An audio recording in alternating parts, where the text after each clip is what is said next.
Yeah, I'm doing good. Is this good? Can you see me fine? Yeah, Hear yeah, I me see you. fine? Everything good? I see Okay. you good. Um, Hold on, take my dip out. no, you're good. So if you want to get started, so I guess you're a striking coach. You're currently at Extreme Couture. Is that correct? That's correct. Okay. And right now you guys are in London for the fight coming up this weekend. Yeah, for Casey O'Neill. Awesome. Um, so what can you tell me anything about London? Anything crazy going on there or having a good time? How's the team doing there? Yeah, London's been great. Team's good. Spirits are high. London seems pretty cool city. It's a cool mix of things that are old and things that are new. Yeah. I appreciate that because in Las Vegas, anytime anything gets old, they just blow it up and build something new over it. So it's been nice getting to explore some of these historic places and things like that. Although today, the subway system, everybody's on strike, so you can't get around by subway. Everything's like taxi or Uber, and of course, it's just. I feel like they've upped the prices on everything because they know the strike's going on. So it's weird today. Oh, really? Yeah, Cool. How long? When did you guys get to London? we got here on Friday, Okay. Cool. so we've been here for a little bit Airbnb until we checked in yesterday at the hotel. Gotcha. Um, so if you want to go back a little bit to kind of tell everybody a little bit about yourself. So you were on season 24, is that correct? For Team Benavides for the Ultimate Yeah, Fighter? season 24, Team Benavides, and then also season 25 on Team Garbrandt. Okay. Awesome experience getting to coach with those guys and getting to coach the fighters on those shows. Season 24, a lot of experienced athletes. It's the same with season 25 as well, but season 24 was at Tournament of Champions. So we got fighters in the house that everybody held a title within a different promotion. Um, so they were all veterans and experienced and easy to coach, and it was more just about getting to know the fighter and what made them tick and stuff they like to do and just trying to help them do what they like, and if we can make them 0.5%, 1% better during that season, it's kind of mission accomplished kind of thing. So got to coach some really great fighters on that show. Brandon Moreno, Hiromasa Ogi Kubo, guys like that. It was from all over the world, so it was really cool. One of the biggest things I learned on those shows coaching was that you could have the same guys in the same practice, coached by the same team, warmed up by the same coaches, and fighting each other. And really, it didn't make a whole lot of difference come fight day. You just you really can't plan for what they're going to do in the fight, when they're going to do it, how they're going to set it up. So Yeah. it was one of those things. It was a great learning experience for me, and it was nice to be able to coach alongside some great coaches from Team Alpha Male, coaches like Robert Follis, who I worked with even previously in Vegas, and yeah, it was an honor to get to do that with them. Cool, man. And so you specialize in striking, is that correct? I do. Yep. Okay. And how'd you get your start in that specialization as a striking coach? When I was about 21, I came back from college to Vegas, and the first season of the Ultimate Fighter show was on. And I remember watching it, just thinking to myself, like, how can I get involved in this? And my uncle, Steve Kissel, had a friend that opened a gym in Las Vegas, and it was really the first MMA gym in Las Vegas that had all disciplines under one roof. It was all still separated. They hired coaches from different gyms. Cobra Kai did the jiu-jitsu there. One Kicks did the Muay Thai program. They brought in a boxing coach from Johnny Toko's. So it's like legendary coaches in one roof. And I helped build the gym out and got offered a position to manage the gym and just started training, just doing my own thing. And coaches kind of took notice and had me start training with them. And, that turned into a career for myself for about 6 years competing. Really my body it took a toll doing the Muay Thai and the kickboxing. I had a lot of injuries, knee, discs in my neck and my back. And I had to be real with myself and take a look of where I wanted to be in the future. And I always wanted to be one of those dads on the playground playing with the kids and be active my whole life. And and continue to train and still be in the sport. So, I made the decision. I was about 28 that, I was going to give a shot at coaching and see if I could do that, because you might be successful at fighting, but not coaching, and vice versa. Hmm. And it was something that ended up working out for me, which was great because I had such a passion for the sport, and I knew that's what I wanted to do. And I never looked back, I always kind of focused on where the fighters were. Never really was, locked down to a specific gym until more recently, maybe like 4 years ago, where I made my way over to Extreme Couture full time. And it was a great team over there. All the coaches are great. Work real well together with all the fighters. It was a breath of fresh air, because typically gyms are, that's my fighter, that's my fighter. Don't work with him, don't work with him. And that was the first place I experienced where, my philosophies kind of ran within all the other coaches, which was, you may be a head coach role for some athletes, and you may be an assistant for others, and you may just, coach a practice that fighters show up to and train in, and you don't travel with, you don't necessarily coach them personally. And so you leave town and coaches will help, and what do you need me to do, you're gone, what do you need me to do? And so it's been a great environment over there, and it shows, I think, with the performance of the fighters, not feeling that burden of, I can't go over here, I can't train here, I can't train with this person.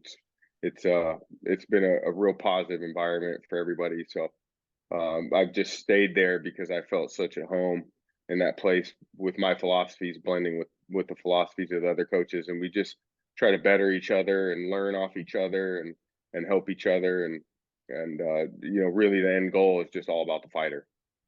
That's cool, man. How is it training with Eric Nixick? It's Is he great. good to work with? Yeah, he's great to work with. Again, we push each other. We bounce ideas off each other. We sit and game plan with each other. And to some athletes, he's their head coach, and to other athletes, I'm their head coach, and we get to blend those different positions, and just to try to make the fighter better. And that's the ultimate goal, really. Cool, man. And who are so some top fighters that you train? Sean Strickland, is that correct? No, I don't train Sean Strickland. Okay, Typically, anybody over 145 pounds, I'm trying to give to a coach that's bigger than I. Being a striking coach and holding pads for everybody that you're coaching, it takes a real toll on the body. So, gotcha. athletes that I coach, be obviously Casey O'Neill, who I'm here for in London, Julian Erosa, Cody Stamen, who just fought out in Brazil. Um, the long list of guys, but primarily, under 145 pounds. Lance Palmer is another one. Gardashan Manganet, they call Saint Lion, who fights for one championship. He's another one. Jeremy Kennedy, who just fought in Dublin, who I work with. Kai Kamaka, who fights for Bellator as well, who has a fight coming up next month out in Honolulu for Bellator. So some of the athletes that I focus on. I don't like to have a huge stable, because it splits up my attention and my time too much. Hmm. And there's only so much time in the day. And physically, I can only go around so much. And if I have too many fighters stacked up, I just can't give them all the attention and all my physical energy that they deserve. So I try to limit it to about 7 fighters, to 10 fighters that I work with. And I have a good group of guys. And then ultimately, when you're traveling with them and you're spending so much time on the road, away from your family, away from the home, I have to love them. And trust me, there's athletes in the gym that I wish I could take on and provide that role for. But again, you just get too spread thin, and then they end up getting a watered down version of you. Yeah. Mateus, who's a fighter in the gym that's up and coming, absolute stud. He's one that's all deserving of my time and attention. And, unfortunately, I just can't give it to everybody like I would like to. But Hmm. yeah, What if you don't mind going into it a little bit, what's kind of a daily routine for you, coaching routine and schedule? Monday and Friday, I run 9 a.m. pro striking drills. for the athletes, for the team, and that's everybody in the gym, not necessarily people that I'm traveling with and holding pads for on a consistent basis, but that's everybody that wants to come. Everybody could benefit from that. Um, Tuesday, Wednesday, and Thursday, I schedule my pad sessions with everybody. Um, Tuesday and Thursday, they have sparring at 3:30. So I'll go back after the morning sessions and corner them during their sparring rounds. Um, and then Saturdays for athletes that are about 4 to 5 working weeks out of their camp or out of their fight, excuse me, we do what we call Sicko Saturday, which is basically a fight simulation day. So we run them through a gauntlet, of grappling and pad work, where it's just up, down, just kind of simulating that mix of grappling and striking, and getting their arms heavy with the grappling, and then having to get back up and hit mitts and stuff like that. So 6 days a week, busy all day. And then, I have my son that I pick up from school every day and drop off from school every day, and, do my dad thing and that kind of stuff. So it makes for a busy schedule. And there's also the 3:30 practices, Monday through Thursday at Xtreme, which is the pro practice time. So yeah, a busy schedule with the team, and kind of mix in those individual sessions to when they can do it as well. They obviously have their jujitsu stuff that they have to fit in. They have their strength and conditioning stuff that they have to fit in. They have their physical therapy stuff that they have to fit in. So, everybody just stays busy. Cool, man.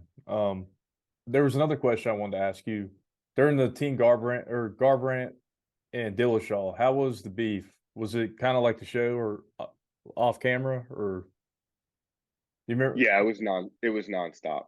Yeah, Was it it? was the whole season just felt like breaking up fights. I just wanted to ask that. I was curious about it. Yeah. The whole season just felt like we were just like trying to break up fights and put out fires. Whereas opposed to the season beforehand, it was all about the fighter. You Yeah. know, Benavidez is a class act, and before the fights, he would put a piece of tape across the back of the jersey that said Team Benavidez, and he Mm. would put their name, and we would write it over the masking tape. So it was really all about the fighters on season 24. And that was a great experience. Season 25 was awesome because it was the same coaches that was in season 24. Mm. But again, things got distracted from the fighters, and kind of turned into everybody just arguing with each other. So it was, it's one of those things. But it was Yeah. understandable considering, how everything transpired with all those guys. At the end of the day, it's not about leaving a gym; it's about how you leave the gym. Um, Benavidez left Team Alpha Male, and he's great friends with all those guys.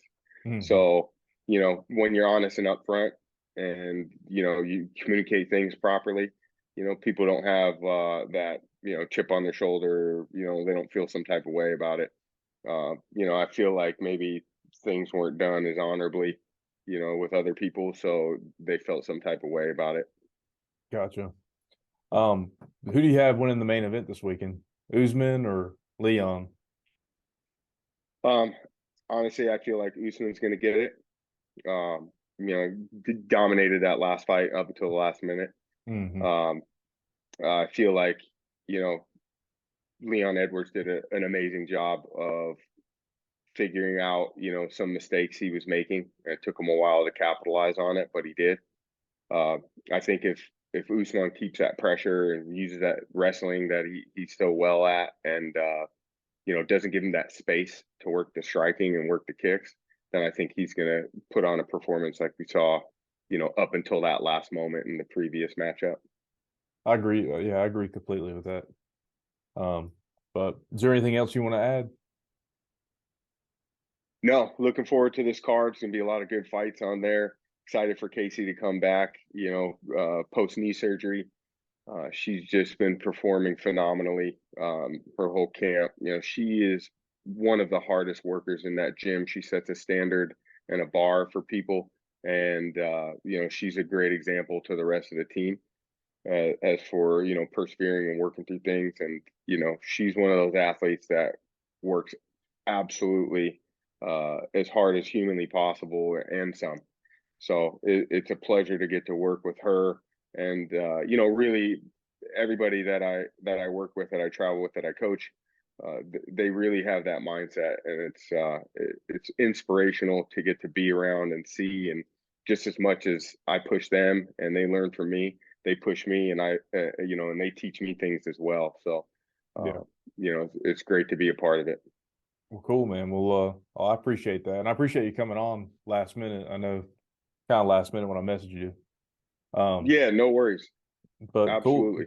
man. Well, what I'm gonna try to do is I'm gonna try to get this posted beforehand, before Saturday, and I'll try to give all those people a shout out. And good luck to your team. I appreciate that. Thanks for having me on, brother. Yeah, no problem, man. All right, you have a good one. All right. You too.